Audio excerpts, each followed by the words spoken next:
In today's video, I'm going to show you how to connect Google Sheets to Make so you can automate the way your spreadsheet data is read, written, and updated.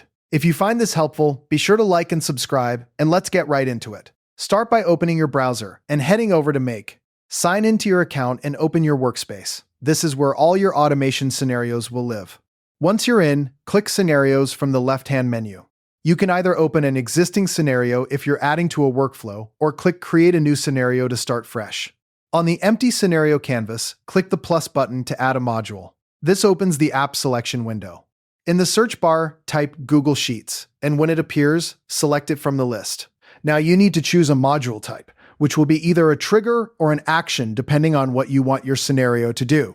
For example, if you want your automation to react when a new row appears, pick Watch Rows as a trigger. If you want to add new data, choose Add a Row. Update a row and search rows are also great options for keeping your sheets current. Once you've selected your module, you'll be prompted to add a connection. Click Add or Create a Connection. This is what links Make to your Google account. A Google login window will pop up. Select the Google account that contains the spreadsheet you want to use. You'll then be asked to grant permissions. Click Allow so Make can read and write data to your sheets. This step is essential for the whole system to work. After the connection is established, you'll see a list of your available Google Sheets files. Choose the spreadsheet you want to use, then select the specific sheet tab inside it, whether that's Sheet 1, Leads, or Orders.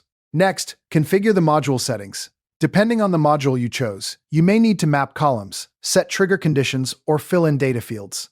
If you're mapping data from a previous module, simply select the fields you want to insert into Google Sheets. For instance, map a name field to column A and an email field to column B. Click OK or Save, and the Google Sheets module will now appear in your scenario. To make sure everything is working, click Run once to trigger sample data. Then open your actual spreadsheet and confirm that the data is being added or updated correctly.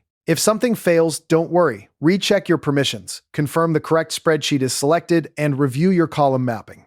Once it's all good, you can turn on scheduling if you want your automation to run automatically. Finally, click Save to store your configuration. And with that, Google Sheets is now successfully connected to Make.